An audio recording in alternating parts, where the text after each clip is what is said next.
Lady, what are you doing in that outfit? My bread is here. Are you trying to steal my bread? Don't turn your back on me. Okay, last time we died, but not really. We found a hot plate and a camera, we killed bugs, we built a radio beacon, we killed people, and we were ready to go to bed. Of course, being guilty as she is, Sydney has a hard time sleeping, so I hope you like nighttime because there will be a lot of it. When I talked about how settlers spawned in the last episode, I barely grazed the subject. In fact, all we know, as far as I can tell, is that after 24 hours, a new settler has a chance to spawn. But we don't know the details, and in practice, it has become a religion. For example, and although it's being completely devoid of facts, I believe that being awake at midnight helps with the process somehow, and since Jackson hasn't tested it on her end, she's following me blindly on that. She is just scavenging randomly while waiting for midnight to pass. It's a waiting game, and in that sense, the Sanctuary Challenge has already begun. Also, she has forgot a frame in the other room. And now she is forgetting the carpet. What are you doing, Jackson? Wake up. If you are to ruin the pre-war decor, you should at least be thorough with it. You might think it's not important, but I had to build a water purifier once, and I needed clothes for that, and... Oh, I guess you're right, it's not important. The circumstances are not the same. Anyway, speaking of anecdotes, I should explain why Sydney is killing people. I won't explain why Jackson lets the Pip-Boy lamp on. That's because the interface is all kind of greens and she cannot notice. The point is, to complete the Sanctuary Challenge, you need two things. First is experience, because Sydney the space pilot doesn't know how to trade, she barely knows how to interact with people, so she needs to get to level 14 and get the perks that makes her a leader. Now you might think, there is no chance that Sydney the space pilot can become a leader, but she's resourceful, and she knows that the solution is wood. That's why Jackson is scavenging the fences on every tree she sees. The second thing you need is money, because if you don't have caps, then the merchants are sulking and avoiding you. I don't know why. Maybe there's a fee to pay to the merchant guild. Or maybe there's such a thing as real money, I don't know. I mean, it defies the conventions, but why not? It's not like when somebody gives you money, that means he owes you something, and when you give somebody money, that means you owe him something. That's called debt, that's the definition of debt, right? Come on, there's no such thing as real money, that doesn't exist. Do you know how many bunkers you're making sad right now? Even back to the gold standard, we were using gold to account for debt, that was his only value. Now, because of you and your float theories, Ray, I'm forced to pay the merchants 200 caps so they won't trade with me. What have you done? And Jackson forgot to make butter there.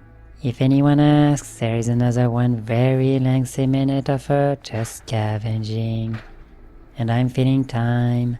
I argued with myself if I would cut those parts or speed them up, but I decided against it.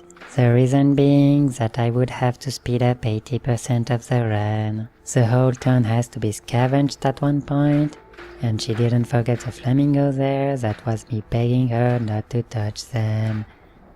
Because those flamingos, they cannot be replaced, they are unique, and I think actually unique in the game, so they're kinda important. But back to more interesting subjects, why we kill people. You see, there is at maximum around 80 caps in Sanctuary Hills, and since you are stuck in town, you don't have many sources of income. Remember, the merchants won't come because you don't have money, so you can't make money. It's just like real life.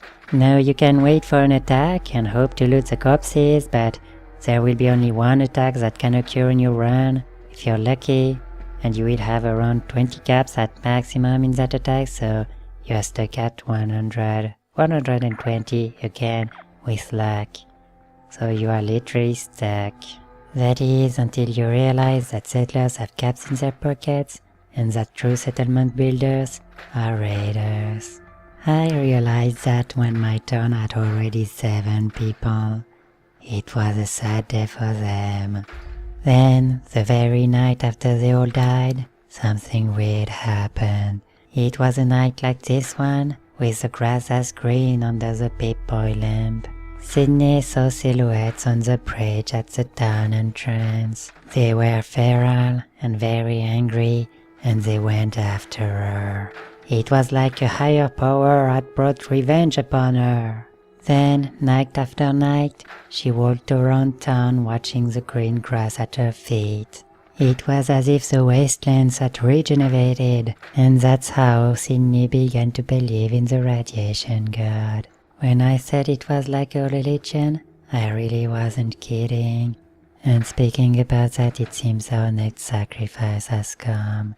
The person who had somehow already stolen Sydney's bed was called Teresa. Her bad manners were just due to her having a ghost dad. Also, she had wanted to become a merchant, but the caravan with which she associated had burned down in the desert of New Vegas. She and Sydney were destined to become the best friends. Teresa wanted a robot, Sydney had one. Teresa wanted to build a town, Sydney had the means to make that happen. Teresa was fascinated by guns, and Sydney had bullets.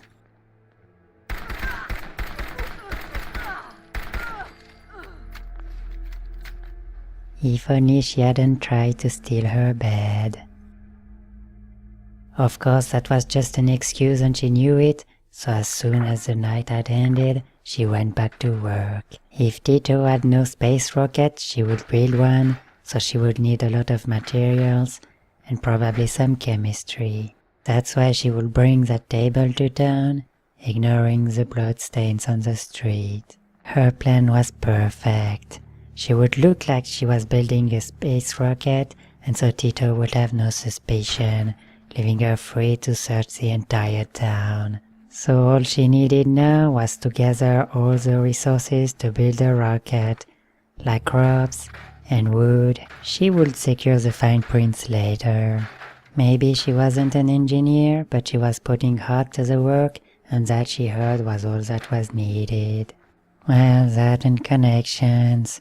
As long as you have the right social network, everything becomes way easier.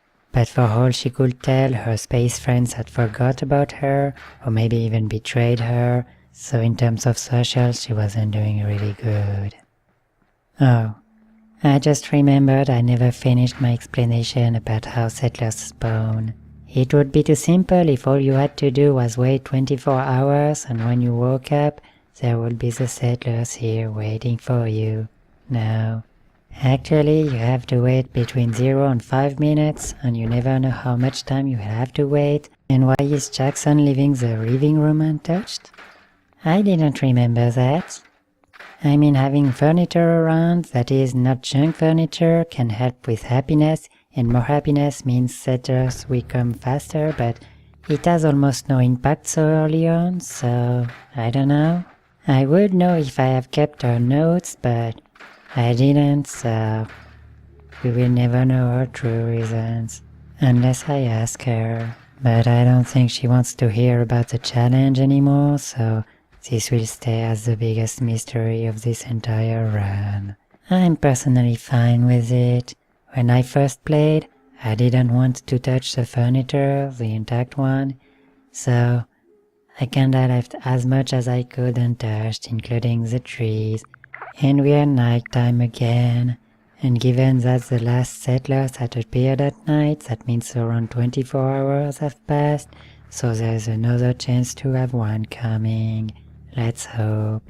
After a while it becomes a routine. Wake up before midnight, wait for midnight, go back to sleep. Wake up after 24 hours have passed, wait for the settlers for around 5 or 6 minutes, and if he doesn't come in that time, just go back to sleep, back to midnight. You might get lucky with the cycles and never have to wait more than 1 minute to get your settler every time, or you might be playing on survival. The point is, with that much waiting in front of you, you will have to fear for sensory deprivation. You will remember scavenging as the part where you got to do something. That's where I really wished I knew how the system worked, because Jackson just got lucky. you have to realize two things. One, it's not even midnight, and two, it's a Brahmin. Is that your Brahmin? Sydney asked. Yes, said the settler. Can I have it? Begged Sydney like a little child. She didn't really like the answer. Sure, said the settler. I'll exchange it for your bed. So Sydney offered her her dress instead.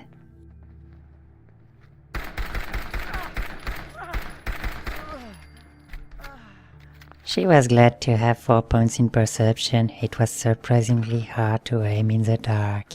Now it was time to tend to her Brahmin by giving her a manger so she wouldn't leave town. A lesson about mangers: never put them against the wall or the Brahmin will act weirdly. With that done, she could go back to not going back to sleep, because it wasn't midnight yet and she still had to wonder how a settler could have come before 24 hours had passed. No, seriously though, if someone knows how this system works, please tell me. We could save so much time by understanding it. But since there is only 1 minute left, I could at least conclude.